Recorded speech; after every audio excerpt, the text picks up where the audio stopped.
ಯಾರೋ ಒಬ್ಬ ಅತ್ಯಂತ ಎತ್ತರಕ್ಕೆ ಹೋಗಿರುತ್ತಾನೆ, ಯಶಸ್ಸು ಪಡೆದಿರುತ್ತಾನೆ, ಏನನ್ನೋ ಸಾಧಿಸಿರುತ್ತಾನೆ. ಅವನಲ್ಲಿ ಇರುವ ಆ ಎಲ್ಲ ಸಾಮರ್ಥ್ಯಗಳು ಮತ್ತು ಕೌಶಲ್ಯಗಳು ಇನ್ನುಳಿದವರಿಗೂ ಇರುತ್ತವೆ. ಅವರು ಅವನಿರುವ ಪ್ರದೇಶದಲ್ಲಿಯೇ ಇರುತ್ತಾರೆ. ಅವನಿಗೆ ಏನೆಲ್ಲ ಸಿಕ್ಕಿದೆಯೋ ಅದೆಲ್ಲ ಅವರಿಗೂ ಸಿಕ್ಕಿರುತ್ತದೆ. ಆದರೂ ಅವರು ಯಾವುದೋ ಚಿಕ್ಕ ಪುಟ್ಟ ಕೆಲಸಗಳನ್ನು ಮಾಡಿಕೊಂಡು ಬದುಕು ಮುಗಿಸಿಬಿಡುತ್ತಾರೆ. ಎಲ್ಲರ ನಡುವಿನವನೇ ಒಬ್ಬ ಅತ್ಯಂತ ಉತ್ಕೃಷ್ಟವಾದ ಕಾರ್ಯ ಮಾಡಿ ಎತ್ತರಕ್ಕೆ ತಲುಪಿದ್ದಾನೆ ಎಂದರೆ ಉಳಿದವರು ಹಾಗೆಯೇ ಆಗಲು ಸಾಧ್ಯ. ಆದರೆ ಹೆಚ್ಚಿನವರು ಆ ಪ್ರಯತ್ನವನ್ನೇ ಮಾಡುವುದಿಲ್ಲ. ಇದಕ್ಕೆ ಆದಿಶೇಷ ನಿದರ್ಶನ. ಭೂಮಿಯಲ್ಲಿ ಎಷ್ಟು ಸರ್ಪಗಳಿಲ್ಲ ಹೇಳಿ? ಅವು ಏನು ಮಾಡುತ್ತಿವೆ ಎಂದರೆ ಕಪ್ಪೆಗಳನ್ನು ತಿನ್ನುತ್ತಾ ಕಾಲ ಕಳೆಯುತ್ತಿವೆ. ಆದರೆ ಒಬ್ಬನೇ ಒಬ್ಬ ಆದಿಶೇಷ ಇದ್ದಾನೆ. ಅವನು ಇಡೀ ಭೂಮಂಡಲವನ್ನೇ ಒತ್ತಿದ್ದಾನೆ. ಎಲ್ಲ ಸರ್ಪಗಳು ಒಂದೇ ತರಹ, ಸ್ವರೂಪ, ಸಾಮರ್ಥ್ಯ ಎಲ್ಲ ಒಂದೇ. ಪ್ರಯತ್ನಿಸಿದ್ದಾರೆ ಈ ಸರ್ಪಗಳು ಅಂತಹ ಕಾರ್ಯ ಮಾಡಬಹುದಾಗಿತ್ತು. ಹಾಗೆ ಮಾಡದೆ ಕಪ್ಪೆ ತಿಂದು ಕಾಲ ಕಳೆದವು. ಒಬ್ಬ ಮಾತ್ರ ಇಡೀ ಜಗತ್ತಿಗೆ ರಕ್ಷಕನಾದ. ನಮ್ಮ ಬದುಕಿಗೆ ಎಷ್ಟೋ ಜನ ಬರುತ್ತಾರೆ. ಕೆಲವರು ಬಹಳ ಕಾಲ ಜೊತೆಗಿರುತ್ತಾರೆ, ಕೆಲವರಂತೂ ಸದಾ ಜೊತೆಗಿರುತ್ತಾರೆ. ಹಾಗೆ ಬಂದವರಿಗೆಲ್ಲ ನಾವೇನು ಕೊಡುತ್ತೇವೆ? ಬಂದವರ ಆಶೋತ್ತರಗಳನ್ನು ಈಡೇರಿಸುತ್ತೀವ? ಅವರಿಗೆ ನಮ್ಮಿಂದ ಏನಾದರೂ ದೊರಕುತ್ತದೆಯಾ? ಹಾಗೆ ದೊರಕಿದರೆ ನಮ್ಮ ಬದುಕು ಸಾರ್ಥಕ. ಒಂದು ಮುಗುಳು ನಗು, ಒಂದು ಮೆತ್ತನೆಯ ಮಾತು, ಒಂದು ಇಡಿಯಷ್ಟು ಪ್ರೀತಿಯನ್ನಾದರೂ ಕೊಟ್ಟೆವು.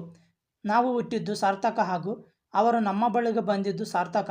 ಹಾಗಿಲ್ಲವಾದರೆ ವ್ಯರ್ಥ. ಮರದ ನಿದರ್ಶನದಲ್ಲಿ ಇದನ್ನು ನೋಡಬಹುದು. ಮರಗಳ ಬದುಕು ಅತ್ಯಂತ ಸಾರ್ಥಕವಾದದ್ದು. ಏಕೆಂದರೆ ಎಲ್ಲರಿಗೂ ಮರಗಳು ಉಪಕರಿಸುತ್ತವೆ. ಅವುಗಳ ಬಳಿಗೆ ಬಂದವರು ಯಾರೂ ನಿರಾಶರಾಗಿ ಹೋಗುವುದಿಲ್ಲ.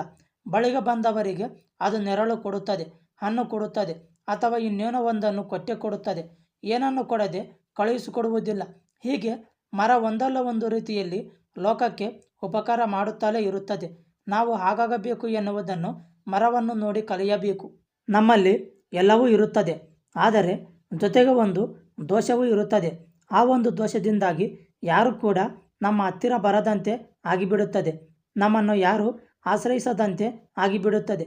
ಇರುವುದೆಲ್ಲ ವ್ಯರ್ಥವಾಗಿ ಬಳಕೆಗೆ ಬಾರದಂತೆ ಆಗುತ್ತದೆ. ಹಾಗಾಗಬಾರದು. ಬೇರೆಯವರು ನಮ್ಮ ಬಳಿಗೆ ಬಂದು ನಮ್ಮಲ್ಲಿರುವ ಗುಣಾಂಶಗಳನ್ನು ಸ್ವೀಕರಿಸುವಂತೆ ಆಗಬೇಕು. ಆಗ ಅದು ಉತ್ತಮವಾದ ಬದುಕು. ಇದನ್ನು ಹಾವು ವಾಸಿಸುವ ಮರದ ನಿದರ್ಶನದಲ್ಲಿ ನೋಡಬಹುದು. ಒಂದು ಮರವಿದೆ, ಅದರ ತುಂಬ ಹಣ್ಣುಗಳಿವೆ.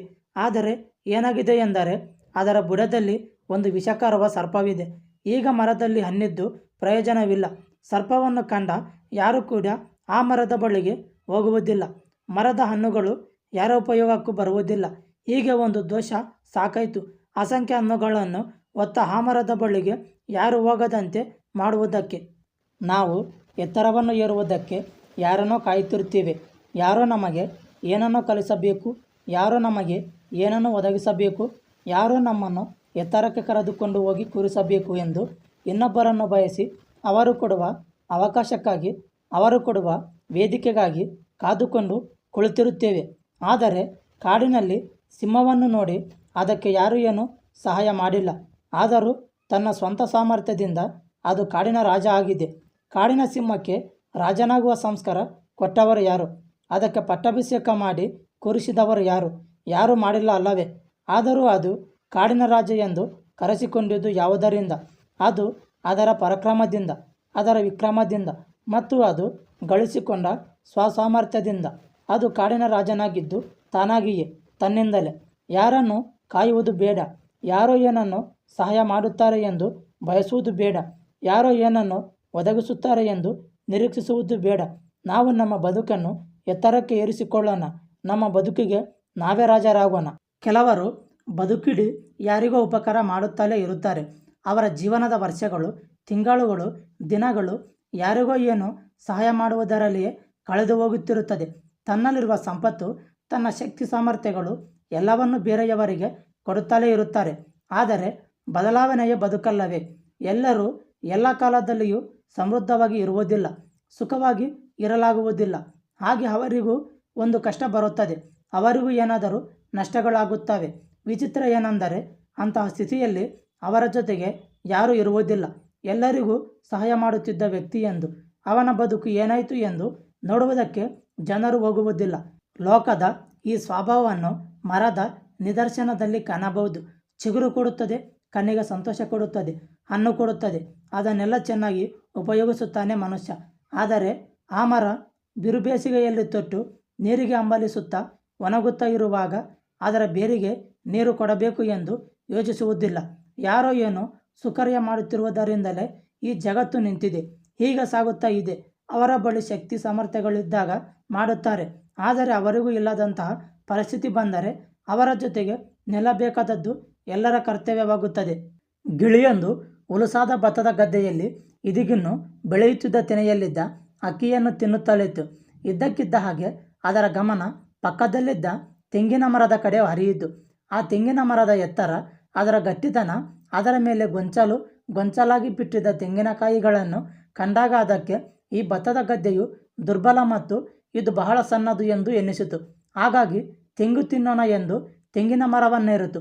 ಹಾರಿ ಹೋಗಿ ಕುಳಿತುಕೊಂಡು ತೆಂಗಿಗೆ ತನ್ನ ಕೊಕ್ಕನ್ನು ಹಚ್ಚಿ ತಿನ್ನುವುದಕ್ಕೆ ಹೊರಟರೆ ಸಾಧ್ಯವಾಗಲಿಲ್ಲ. ಜೋರಾಗಿ ಕುಕ್ಕತೊಡಗಿತು. ಪರಿಣಾಮವಾಗಿ ಕೊಕ್ಕು ಮುರಿಯಿತು. ಎಷ್ಟೋ ಸಲ ನಮ್ಮ ಬದುಕಿನಲ್ಲಿಯೂ ಹೀಗಾಗಿ ಬಿಡುತ್ತದೆ. ನಾವು ಎಲ್ಲಿದ್ದೇವೋ, ನಮ್ಮ ನೆಲೆ ಯಾವುದೋ, ಅದಕ್ಕಿಂತ ಇನ್ಯಾವುದೋ ಒಂದು ನಮ್ಮ ಕಣ್ಣನ್ನು ಸೆಳೆಯುತ್ತದೆ. ಅತ್ತ ಓಡುತ್ತೇವೆ. ಕೊನೆಗೂ ಇದೂ ಇಲ್ಲ ಅದೂ ಇಲ್ಲ ಎಂಬಂತೆ ಆಗಿಬಿಡುತ್ತದೆ. ಜೊತೆಗೆ ಪೆಟ್ಟು ಕೂಡ ತಿನ್ನುವಂತಾಗಿ ಬಿಡುತ್ತದೆ. ಹೀಗಾಗಬಾರದು ಅಲ್ಲವೇ? ನಾವೆಲ್ಲಿದ್ದೇವೆಯೋ ಅದು ಚೆನ್ನಾಗಿದ್ದರೆ ಅದರ ಚೆನ್ನು ಏನು ಎಂಬುದನ್ನು ಗುರುತಿಸಿಕೊಳ್ಳಬೇಕು. ಸುಮ್ಮನೆ ಸೆಳೆತಕ್ಕೆ ಒಳಗಾಗಬಾರದು.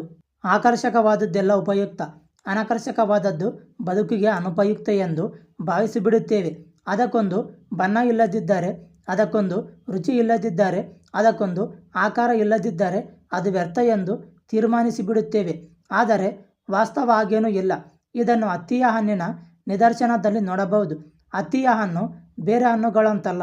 ಅದಕ್ಕೊಂದು ರುಚಿ ಇಲ್ಲ, ಅದನ್ನು ತಿನ್ನಲು ಬರುವುದಿಲ್ಲ. ಅದರ ಮೇಲ್ಮೈ ತುಂಬ ಒರಟು, ಆದರೆ ಅದು ಅತ್ಯುತ್ತಮವಾದ ಕಾರ್ಯ ಮಾಡುತ್ತದೆ. ಎಲ್ಲರೂ ಹತ್ತಿಯ ಫಲ ನಿರಾಶೆ ಎನ್ನಬಹುದು, ಆದರೆ ಅದು ಅತ್ಯಂತ ಸಾರ್ಥಕವಾದದ್ದು. ಯಾಕೆಂದರೆ ಅದು ಬೇರೆಯವರ ರಹಸ್ಯವನ್ನು ಕಾಪಾಡುವ ಕಾರ್ಯವನ್ನು ಬಹಳ ಚೆನ್ನಾಗಿ ಮಾಡುತ್ತದೆ. ಆ ಹತ್ತಿಯಿಂದಲೇ ಬಟ್ಟೆ ತಯಾರಿಸಿಕೊಳ್ಳುತ್ತೇವೆ, ಮೈ ಮುಚ್ಚಿಕೊಳ್ಳುತ್ತೇವೆ. ಚಳಿಗೋ ಮಳೆಗೋ ಅಲಂಕಾರಕ್ಕೋ ಹೀಗೆ ಅನೇಕ ರೀತಿಯಲ್ಲಿ ಅದು ಬಳಕೆಯಾಗುತ್ತದೆ. ವ್ಯಕ್ತಿಯ ಸೌಂದರ್ಯವನ್ನು ಹೆಚ್ಚಿಸುವ, ವ್ಯಕ್ತಿಯ ಆರೋಗ್ಯವನ್ನು ರಕ್ಷಿಸುವ ಕಾರ್ಯ ಮಾಡುತ್ತದೆ. ಆದರೆ ಅದನ್ನು ಹೊರಗಿನಿಂದ ನೋಡಿದಾಗ ಅದು ಅನಾಕರ್ಷಕವಾಗಿ ಕಾಣಿಸುತ್ತದೆ. ಹಾಗಾಗಿ ಆಕರ್ಷಕ ಅನಾಕರ್ಷಕ ಎನ್ನುವುದು ಹೊರನೋಟದಿಂದ ಸಿದ್ಧವಾಗುವುದಿಲ್ಲ.